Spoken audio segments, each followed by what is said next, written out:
the Cheryl Roberts stage at the Eduvos campus. Get South Africa reading again. And we have with us Desmond Pillay. The name Desmond means gracious leader, doesn't it? Yes, means gracious leader. And we're here to discuss his book, The Book of Answers. So if you're looking for answers, the what ifs and why, when, how, this is the book to get. If you'll notice, from the age of 7, you begin to question yourself. As you get older, the what ifs begin. So all the answers to the what ifs will be in this book, which I haven't read as yet. I want to read. And the man behind this, the brains behind this, is Desmond Pillay. Welcome, Desmond. Thank you. Desmond, I've got some questions here that you've given me. So you say this book questions your existence and the reasons thereof. Why do we all exist? What is our reason for existence? Do you want to answer to that question? Yes, please. Am I putting you in the spot? Yes, you are. Or who am I? Who am I?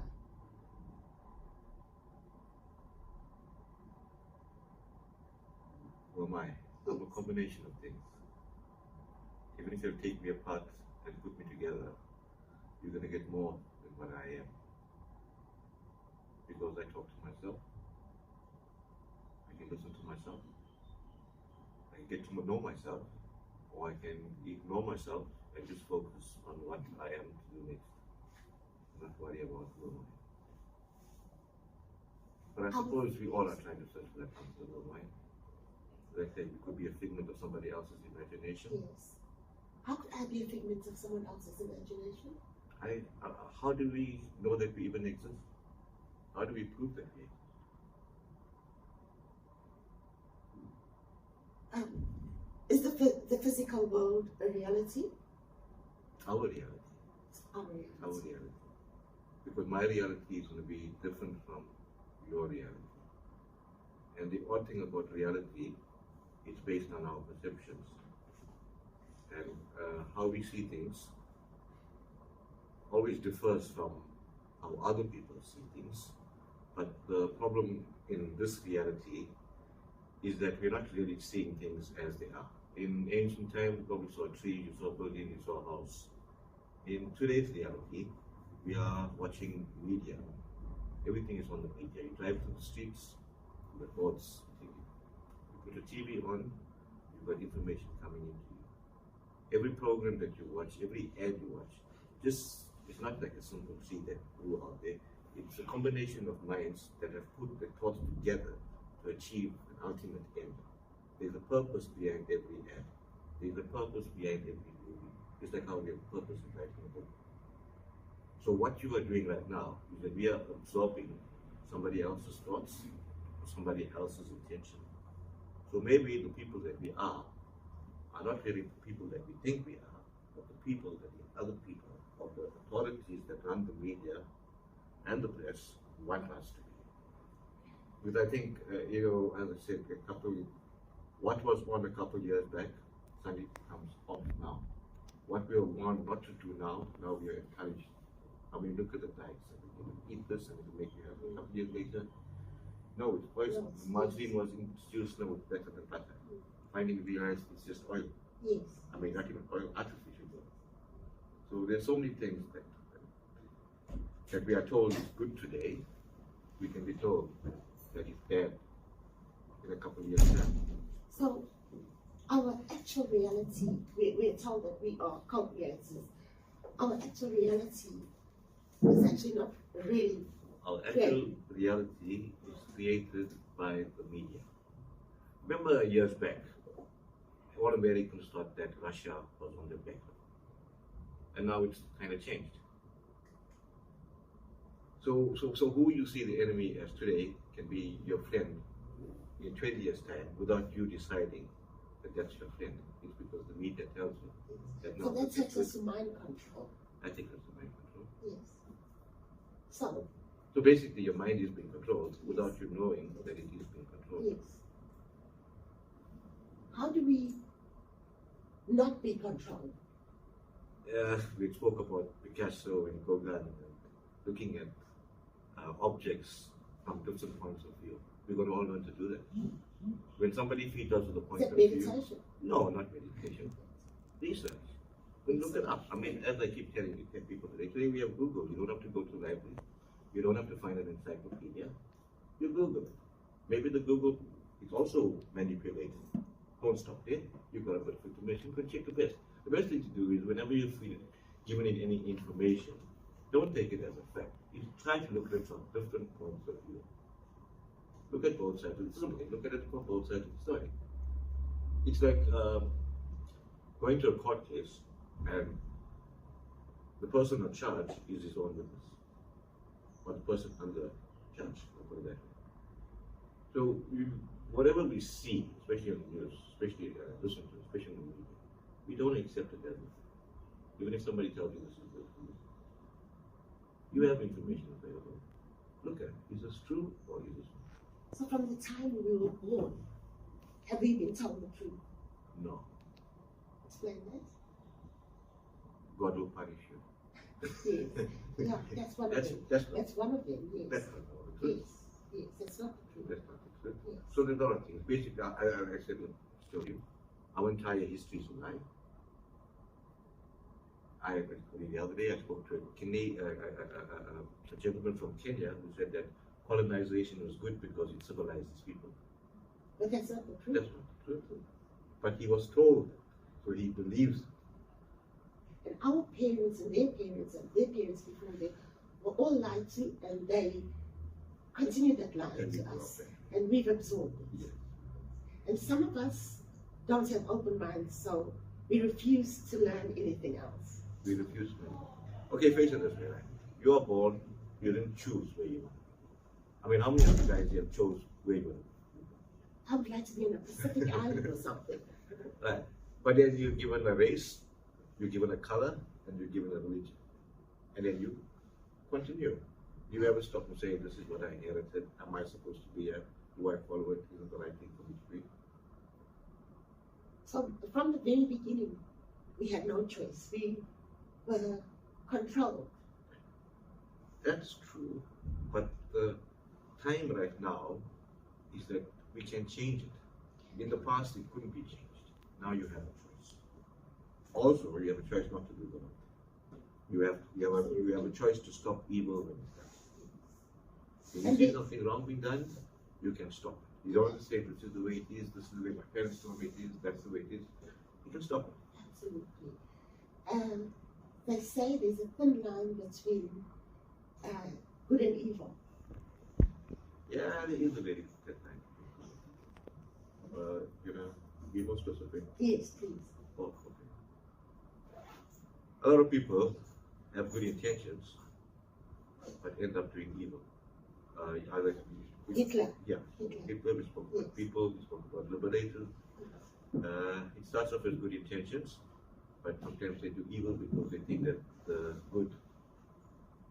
greater good. Yes, they think they're doing it for the greater good, like Hitler originally thought.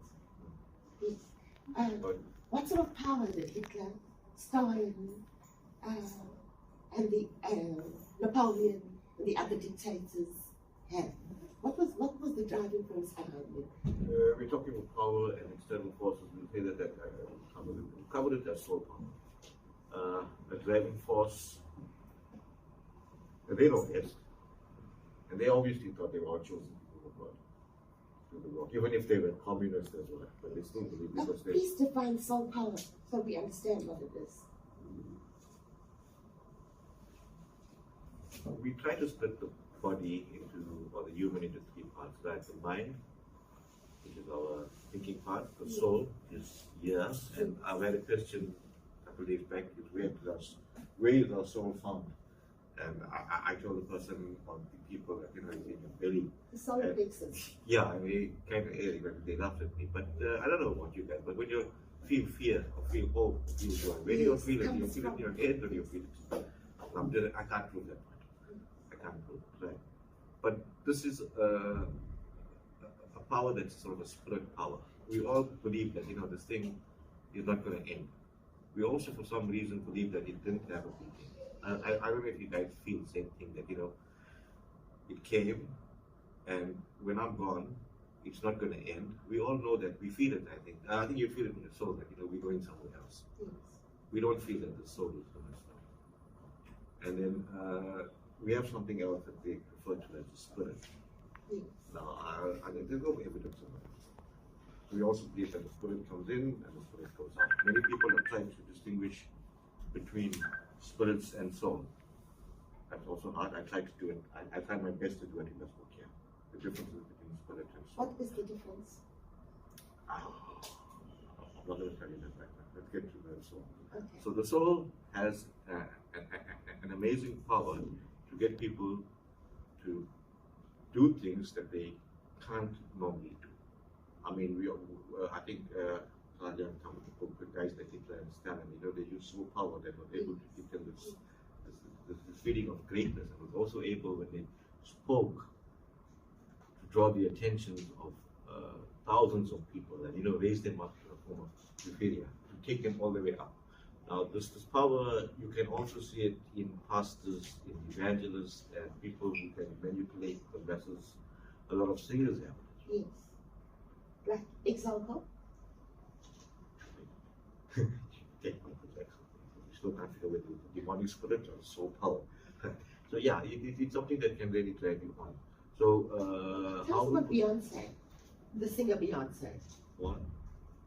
I think you mentioned her here. I mentioned the singer Beyonce. Yeah, because she confessed that she is driven by a spirit. I think Sasha or something like that.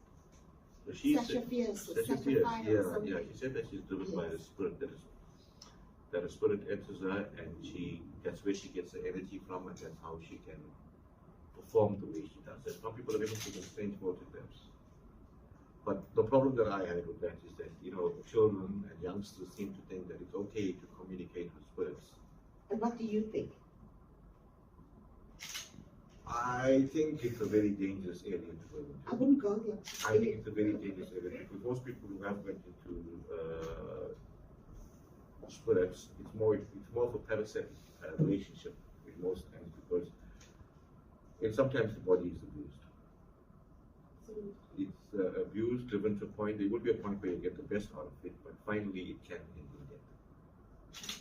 Now, the man Jesus, he, from the age of 12 until the age of 30, we have no records of him.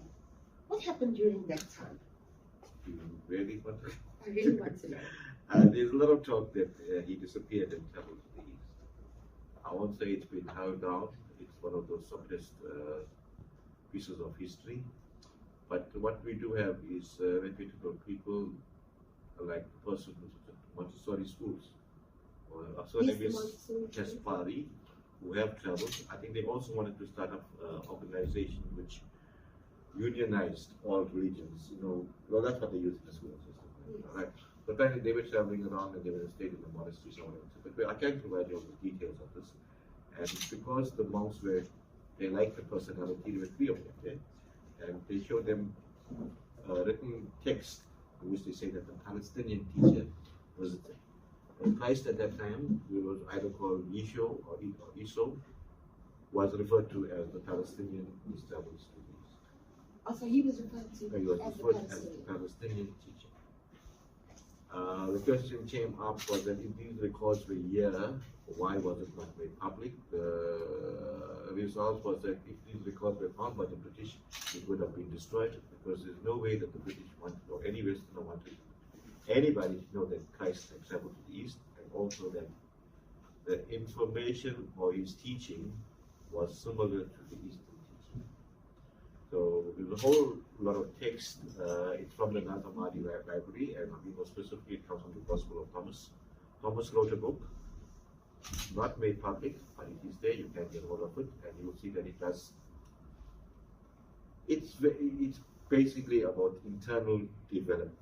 It's not about building yourself up by rules and laws like the 10 Commandments, or the actually 630 Commandments in that 10. Please explain Jesus' connection to the God source, the real God source. Not Jehovah, the God source. These are not included in the book, but you want to know. Curiosity. Curiosity is that, we're going back off the book. Right? Curiosity is that first there was one entity. Entity was androgynous. The entity split up, and we had a female entity and a male entity. My dear friend there, we spoke about it. And that was the female entity of God. Her name is Sophia. She is the beginning of wisdom. And she was taken out of history, out of all the books, out of everything, because the Hebrews were patriarchal. And they only wanted to put or promote the male aspect of the Godhead. So the unification of these two spirit beings, although we can't explain how spirit beings can procreate, we have what we call the Messiah or Christ, or whatever we call it, that, or the Son. The Son is the physical manifestation of all that the spiritual world can be or will be. That's about it. John 3:16 does refer to Christ as the begotten Son of God. And I don't know which verses, but he mentions, I'm in the Father and the Father is in me. Yeah. Am I right, sir? That may not be the correct words. You're going off the book. Okay, so let's get back to the book. Equality. Yeah.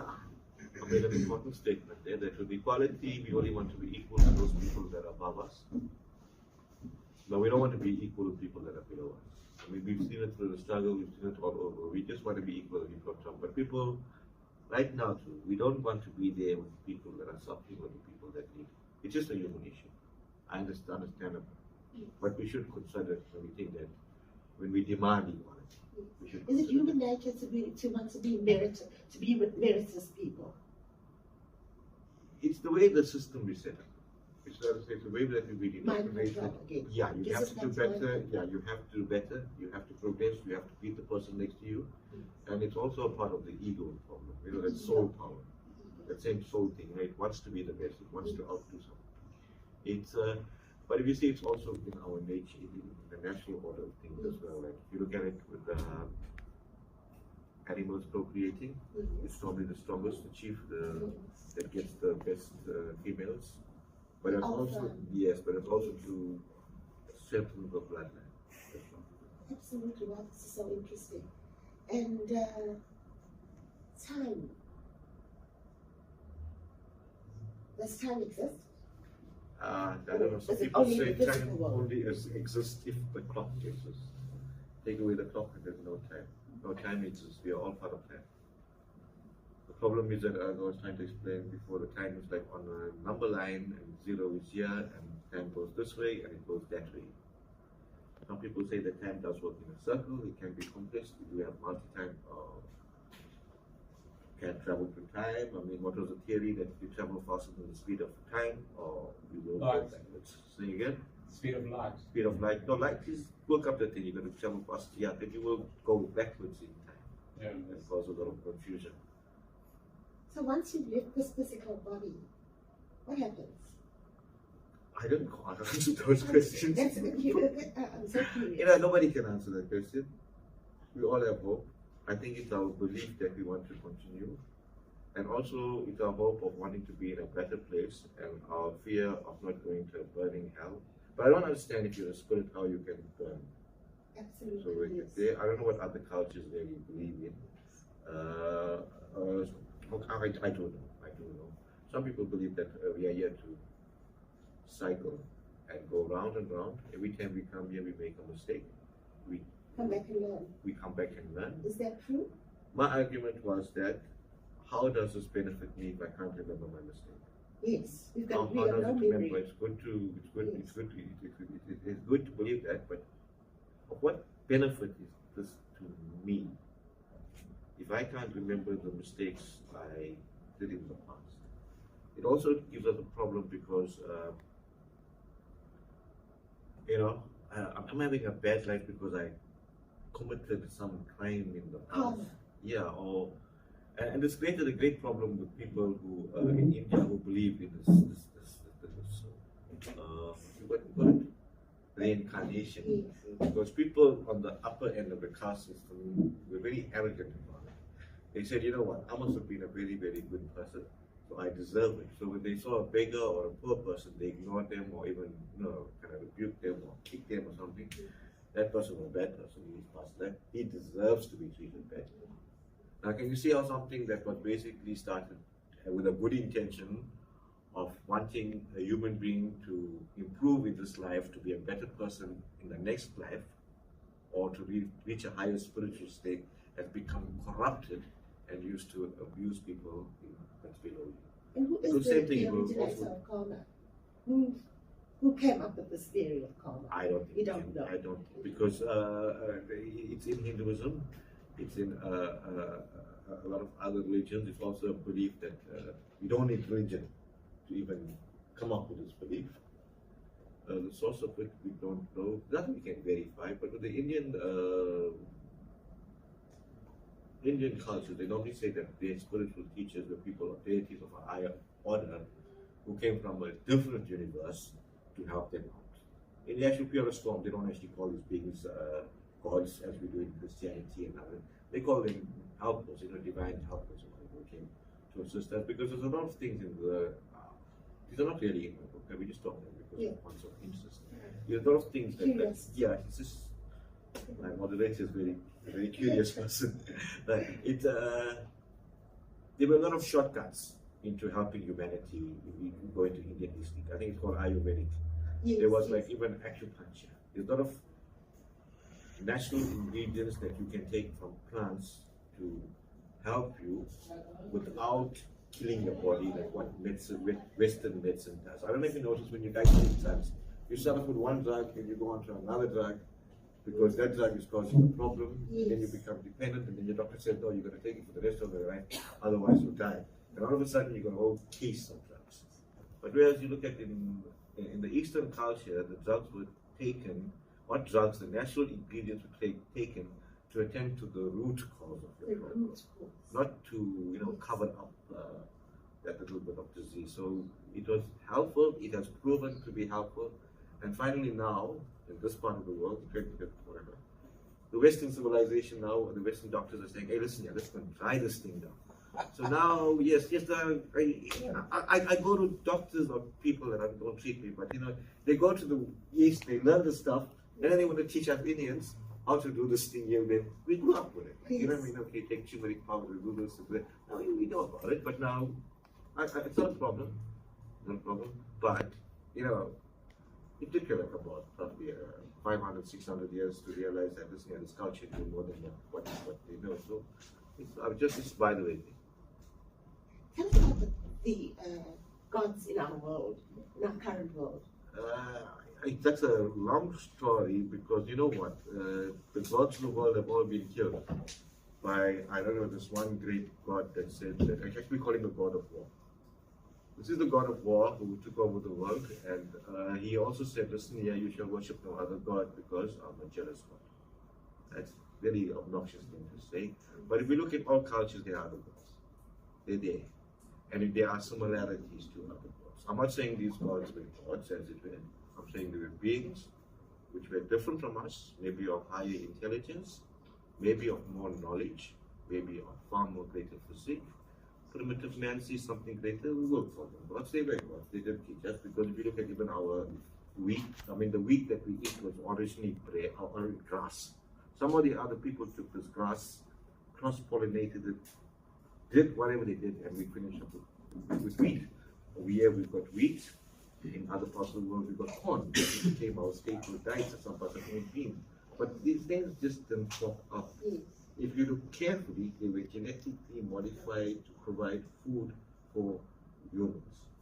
So what the old scriptures say is that there was one great chief, and he allocated gods to the different cultures. Some of these gods were beneficial to the people, some of them were not. Some of them wanted heads, in the Aztecs, whatever, we need a head, maybe 365 heads, obviously they came up with the calendar as well.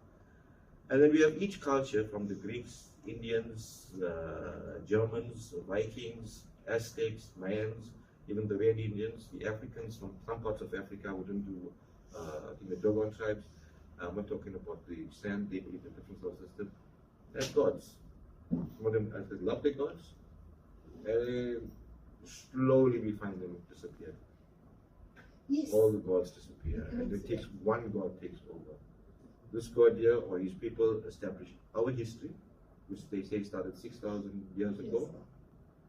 We have one universal language and one way of thinking. And the thinking right now is that my God exists and yours doesn't. My argument to that position was that if you have a God that gave you a piece of land and you say gave you your word and he told you that you're the chosen people, then you have to accept that all other cultures have gods as well. Because you can't say, I have a God and you don't have a God. That comes to this point. Let us make man in our image. Us. Who is us? Us, in that you go referring to Genesis, would refer to the Elohim. The Elohim is a plural word. It's not a singular word. But the certain scholars are so great that they took a plural word and they used a, him, what. They made a plural into a singular. And there is a form of Eloha is the singular of Elohim. So we're talking about a whole group of people. If you go back carefully into the language, it says that a group of powerful deities. More closer, it says the powerful ones. So those were the Elohim. But now if you take this on the same period that this history came up, and you look at the Babylonian history and the Babylonian scripts or the Ugaritic scripts, they call them the Anunnaki, those that came from above. So at the same time now you have two similar cultures, two different names, but the storyline is similar. When the Anunnaki came over, they came to this place for gold. They couldn't find it, or they found it, but they didn't have a label. They didn't have the manpower to make it because their own people rebelled. They took the existing life form on Earth, genetically manipulated them, and made them into workers.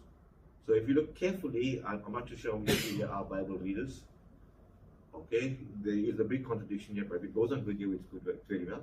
Because Genesis 1, which says, let us make man and woman in our image, clearly states that God or them made man and woman simultaneously in the images of their people. It doesn't say let us create man from scratch, it says let us make man in our image. Okay. So when you changing say them to they make were them already here. Yes, it was changing them to make this life form look like the people who were in charge. Then if you look at Genesis 2, the whole thing changes there. There you have man being created first from dust, and then you have man, then you say, let's make woman to help this man, and they take a rib and they make a woman. So in the first part, is that true? But look at the contradiction. In the first part, man and woman are made together, simultaneously. In the second part, man, woman is made after man. Nobody brings up the first chapter. We only highlighted the second chapter because man is made, woman is made second. That means woman must be submissive to man. Yes. Doesn't work like that in the first chapter. They both work together. Also in the second chapter, they say that, man was made first. But I still can't, and nobody has answered me this question. I mean, I know the answer. What's the answer? No, what's the question? Why do men have nipples? Exactly. It's a very interesting point, but nobody ever looks at why do men have nipples? If basically Eve did nipples, not men. There's a lot of other very little things in these two first books that causes so much of confusion. But because the focus has been taken away, nobody watches, nobody sees it, nobody compares. Okay, I'm getting That's mind control. Yeah, it's mind control. Mind control in its purest form. Because you don't compare first day what was done, second day what was done. Look at the two chapters, put it together and say they don't match. The focus is much on religion. Want me to go on? Yes, please. Yes. Please go on. So that was it. We have two different cultures, similar story, and then we go back and look at it deeper. How can these two cultures contradict each other, be at war all the time with each other, but still be the same? But then we find out that the Jews were taken into exile at about 500 BC. While they were there, they wrote their book, the Torah. It wasn't written before that, it was written while they were in exile. Because they were exiled in Babylon, they used Babylon narratives into their history. So the history was incorporated from Babylon. Tell us about Babylon while you were at it. It was a very, very big area. because it was a civilization. It was a civilization. It also falls under this called like the Fertile Crescent, because they say this was a hotspot for trading between all the nations, east, west, north, south. Everybody came, highly developed. Architecture was great. I mean, all your hanging, hanging walls of hanging gardens in Babylon, and also they have something called the Gateway of Ishtar, which was taken out. This is like something like what? Can you explain that to us? It's like a multi-story building. I've seen a picture of it. Yeah, but it was taken out from there. I think it's gone to Germany. But the architectural structures and the statues and the writings tell you that this civilization was far advanced or too advanced for that time in history. There's a problem. There's a problem there, because last night I was discussing with the historian. We've even got evidence of something close to a credit card. And this was like maybe about 2000 BC or something, where the Babylonians were trading with the Indians of India on a credit basis. So there was travel through the Red Sea, Suez Canal, up there, you had to pass that, but there was a travel. And there was another thing that's very important. We have what we call was the Silk Roads. Silk Roads was a land route that went all the way from China through India, came all the way to the Fertile Crescent, and went to Egypt, probably further south to Ethiopia.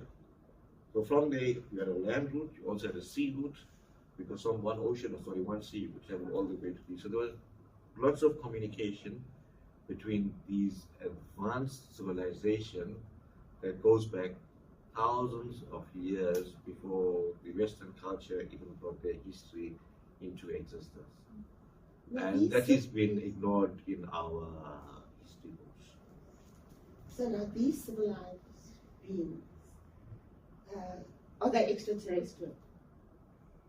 You really put it in a spot. There's certain things I don't like to make very public, but I'm curious. I can go so far. I don't know if any of you guys follow. Yeah, I can really put it in a spot. I don't know if anybody follows the news as closely as I do. Do you know that the USA had a Congress hearing on the bring out these UFO sightings, and make it public? Did you know that they had a congressional? Yes. And where they took in I don't know too much about that. Yeah, so now I can talk about it because the United States, but the United States top dogs admit that there are. So listen here, let's say we are one planet. We are a tiny little planet. The universe is absolutely big. For us to think that we are really like from here, that's being really proud and arrogant and thinking that they can't. So all I can look at are the records. We can look at things like the pyramids. We can look at some of the structures. If you look at some of the temples in India, you'll find that the architecture is very close to supersonic jet engines. Yes, yes. Some of the structures, you look at it and then you can look at what has happened in modern engineering, and you see the similar. That brings me to the pyramids. Yeah. How were those pyramids built without technology? And we hadn't even entered the first industrial revolution. Not just the technology that counts, it's I think the geographical point of the GPS spotting, because the way it arranges like the, at point zero and everything just works out like to 100%. So whoever to put or place the position of the pyramids had to have known what the earth was from the outside of it. So nobody. There's so much of arguments about that, because everybody wants to claim that it was built by mankind. Some people say no, but we have the problem with the weight of the stones, the placement of the stones. Nobody could carry it at that time. The technology to carry it at that time. Absolutely. So obviously, it had to be done with people who had far more power, and super strength, or super strength, or they had the ability to convert matter into a matter. So manipulating matter, soon we will be able to do it. I mean, just by the thing last night that, the periodic chart has increased in number because we can artificially make elements. So there's nothing to say that, we won't be able to change the structure of matter in the future. It's happening right now. Would we be able, with our minds, to manipulate? Maybe they did that at the time. Did they use mind manipulation? There is, because apparently there's certain temples in India, or there's particularly one temple that can be only opened with saying a certain mantra. Now, mantras are songs or sounds that can also work on frequencies. Frequencies are waves, but the problem is that the frequency can affect a solid. I wrote about something like it. It's where, like, now they've decided by recreating sound, you can make people feel uneasy. So now they're working on sound systems to disperse masses. It means that instead of water cannons and rubber bullets, you can play a sound, and the sound will make people feel uncomfortable. That's industrial psychology. Right. Will make the player. So no, it actually affects you. It's like when you go to, when you hear the new bass and it actually makes your body shake and makes the car go. That's a sound wave. Perfect example. You play a loud sound, your window vibrates. That is how a wave can affect a solid object. A person sings very high pitched, you can shut it this way. Right. I think surgeons use it. If you've got a stone in your kidney without surgery, you direct a certain sound wave, you can burst the stone or break it into pieces in your body, and you can pass it out. So that sort of technology, although it's a high technology, we have to make it. The Indians are producing it just by their mouth. I think there are other trends in other parts of the world which can go very high frequencies as well. And that brings us to electricity. As if it is. No, but what would you like to know about electricity? The part. Okay, firstly, we spoke about the gods. I don't know if most of you guys know that the gods. Most of the gods are carrying a symbol of like a bolt. Right. The mythological do you gods. notice that in more than one culture, in more than one culture, right? So, and I also brought this out in the book. You know, if you go to a high electrical distribution box, you also see that lightning out there. Don't touch, you die. Yes, yes. Right. So it's a warning. Don't touch. Don't if you have lightning. Right. Yes. Right. But you're talking about what we discussed last night. Is the electricity and how it plays a part. Because our body is held together by electricity. Do you want the time? 9:42. Also, we've got about 3 minutes before we take questions and answers. Your brain creates electricity in order for you to keep memory. Your heart creates electricity in order for it to beat. Right? It creates enough power to light up a bulb. Did you guys know that? I've heard of it. It can light up a bulb. But the amazing thing is that once that electricity stops, your memory is lost. So I've taken a comparison between a microchip. A microchip is basically silicon. Silicon is sand. It is processed to such a point that if you give it an electrical current, it can retain a memory.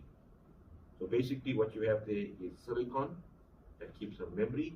You place enough silicons together into a motherboard, and we can create a device that can think. But this device only works if you plug it into electricity. As you know, no battery, phone is not charged, the phone is not going to work. Amazing.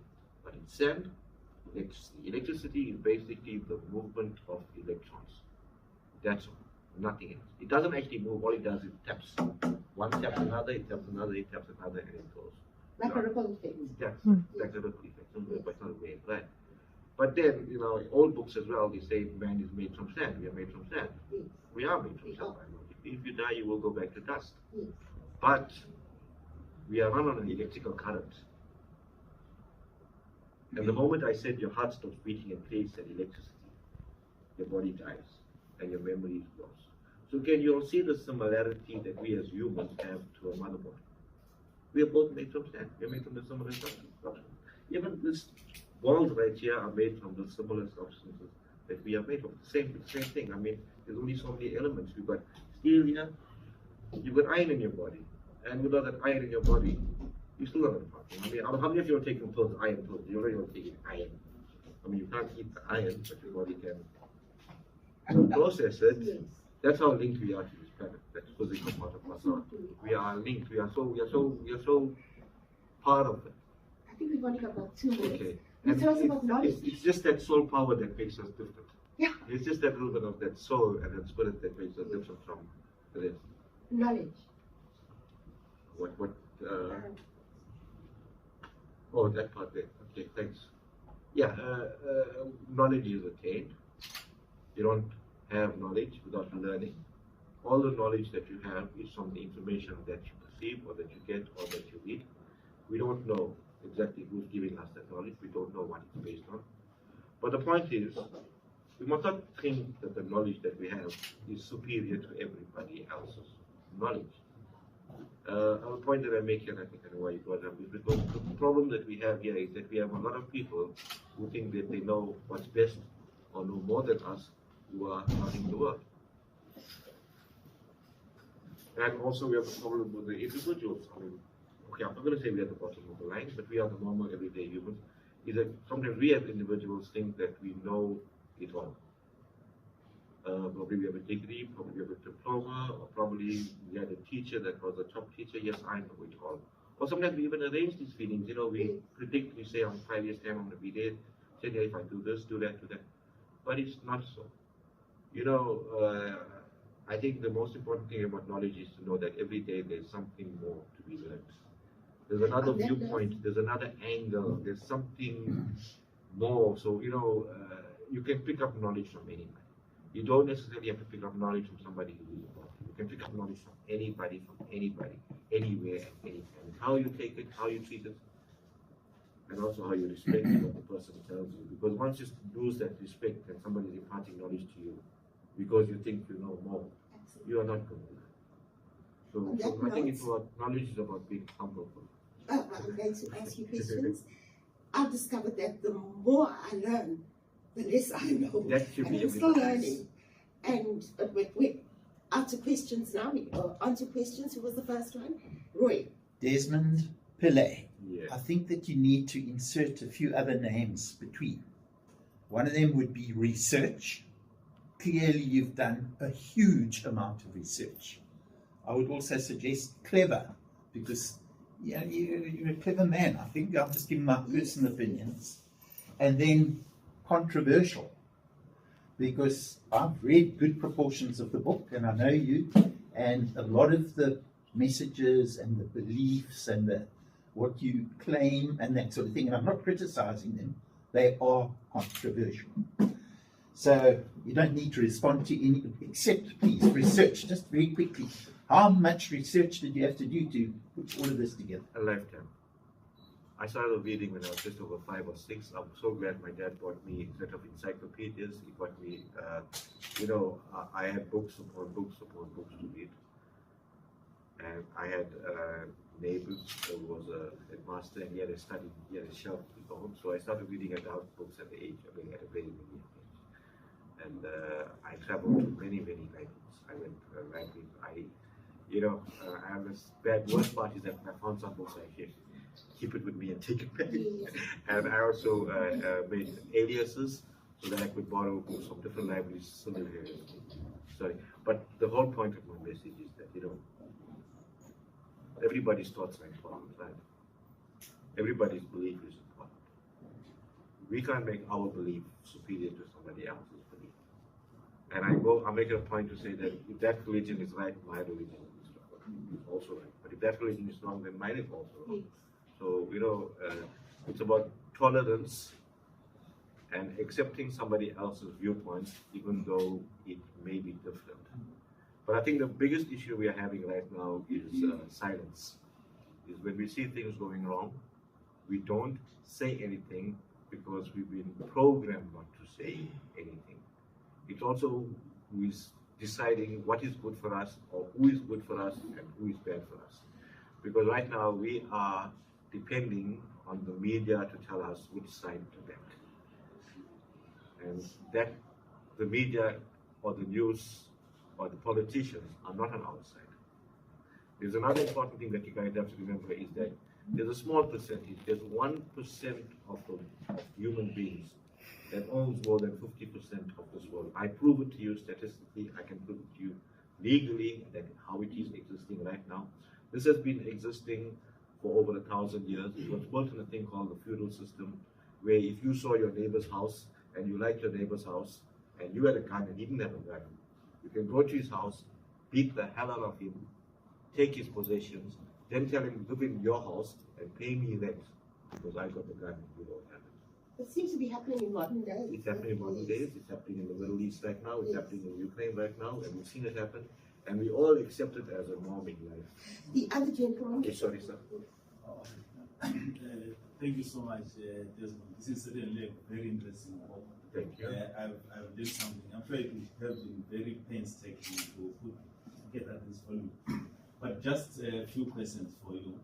What extent can we say, okay, it's an academic book indeed, but what extent can we say this is an academic book? Then, on that note, what would you say are the philosophical underpinnings of the book and the methodology that was used? This book is a philosophical book. It's not a religious book. I use the Bible because everybody has the Bible. When I say everybody has the Bible, the entire world right now was controlled not because of the New Testament, because of the laws in the Old Testament. Those 10 Commandments, it was called the beginning of social order, which people are very proud to say was the first time that we had an order, for society, how societies to live in. But if you get down back to it, there were other civilizations which had a much better system of social order than what the Hebrews had and which the English adopted. There was the Code of Hammurabi. There's a whole lot of other codes I can give you. I've listed it. I've made note of it. I've even given you what time periods. There's actually 6 codes that were given to humanity. We can't say that humanity developed it or it was given to God. So it's more of a philosophical book and not a religious book because you can look at it historically.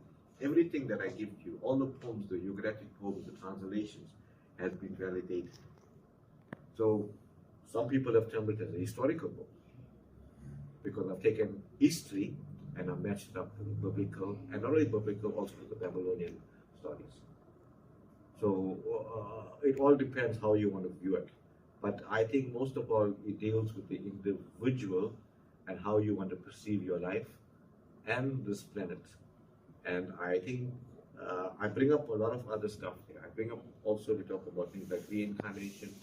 I bring up a doctor who was able to perform major surgery in a kitchen using kitchen utensils for free by using a spirit of a German surgeon, which has been documented by the United States, documented by doctors.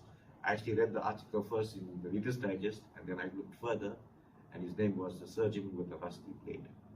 I've also brought up stories where there was a man named Pillay, a Turkish man, a Muslim man, who had created or made a world map before Columbus even traveled to the United States. And the best part is that the map has United States on it, and it has Antarctica on it. So how does a man from Turkey get hold of a map, draw a map? It also includes the Sahara when it was not a desert or desert. So there's certain things that you've got to ask yourself that we have been lied to, because when the English and the Portuguese told the map from this man here, they made it look at his own. Nobody told you that there was the way to America was mapped out. This is all historical. Even the way it's made, it was made in 3-dimensional format. And guess what they named him? They named him Pillay. So nobody knows that he was a man of the Islamic faith. So they call it the Pillay map. They don't call it his true name. I can't tell you offhand, but if they told you straight, they would have told you that this is not a white man. Sorry, I have no sort about a race thing. I'm just telling you the way the Western world has taken our history. When I say our history, I mean mankind's history, because I include everything, even the San and the Aztecs. Yes, that brings me and to... they've manipulated, they've taken out civilization, because I've got evidence that civilization in writing goes back 17,000 years. I'm talking about writing was done 17,000 years ago, not what you think, as we been taught. That brings me to the doctrine of discovery. It was signed by one of the earlier policy. Yes, Okay. that I mentioned it. Can you please? The doctrine of discovery was where the Pope, two popes signed an edict to say, it was called a papal bull, Yes. that anybody who doesn't follow the Christian faith is not human. It means that if you kill a person who was not an unchristian, right? Please, not anti-Christian. I'm talking about the Pope. That if you kill a person who's not a Christian, it's not a crime. It's not an offense. This was told to the Crusaders when they went to the Middle East to take over Jerusalem. Trust me, the reason behind here are given in a book. The Pope claimed that a letter from God fell on his head, and God instructed him to wage war with the letter. So the And indigenous the people peoples, believed it. the indigenous peoples like the San and the Aborigines, They're and not. they were considered savages. They were considered savages. Even the Indians from India were considered savages. The North Americans were considered savages. Killing a man premeditated was not a crime. Legal document. I've got 2 copies of it. So our timing is up. We can have a discussion after this. You can speak to I nearly said Roy. You can speak to Desmond, and I think it's a wrap now. Thank you. May I Thank just you all say for being something? here. I don't want to be Please, rude. you can continue. Impose There's another views. one, another session going on. Yeah, I here. think- We're going to have to move to another spot. Just very Okay, quickly, but I'm in the library. Where was it coming? you've got to have an open mind to I make a note of it. appreciate your book. Yes. And I said, if you're a weak person, don't read it. And it takes one out of one's comfort zones. And I want to ask very quickly, the Celestine prophecy and the 10th insight, do they mean anything to No. you? Explain. I think maybe you read those, and it's to do with, in a way, levels of consciousness and so on. And just to explain, in very briefly, if you travel along the roads of the Wild Coast, and there are cows in the road, or sheep, they don't perceive any danger in this vehicle that's coming along. But those little black pigs and goats, you never knock those things over. They're higher levels of consciousness in the animal kingdom. Yes. And I believe that the same applies to humans, with no disrespect to anybody. I thank you for that. And one needs higher levels of consciousness to appreciate this book, I believe. No, this book is only meant for people of open-minded. higher levels of thinking. It needs only people of higher level of, let's say, thought level, Understand. analysis, research to be able to understand it. But also what this leaves now is that it is up to these people who are of higher level of consciousness to lead the other people who are lower level of consciousness. Fair enough. Because we must have compassion for those who don't have what we have. Instead of using our money to make our own personal wealth or to gain popularity, why don't we use this energy to help our own human beings? You tell me. I mean, if we go, let's just say the silence amongst intellectuals, it's deafening. We know more. Why don't you help people? And then the moment you want to help people, the other people tell you, no, this is outrageous. It can't be done. You're silly. Just get back to your thing. Do your thing. You know what I mean? Think about tomorrow. No. That's not demonic. I think everybody who is at high level of intelligence is obligated into helping those that don't have it, and they shouldn't be conceited of saying, I know more. No, they should be more compassionate and more empathetic. But Because there was a beginning, we all learned the same thing from the beginning. There was a time when we knew we did not have the answers. no. And we can get the answers Everybody from can this get the book. answers. Thank you Answers so available much. to everybody.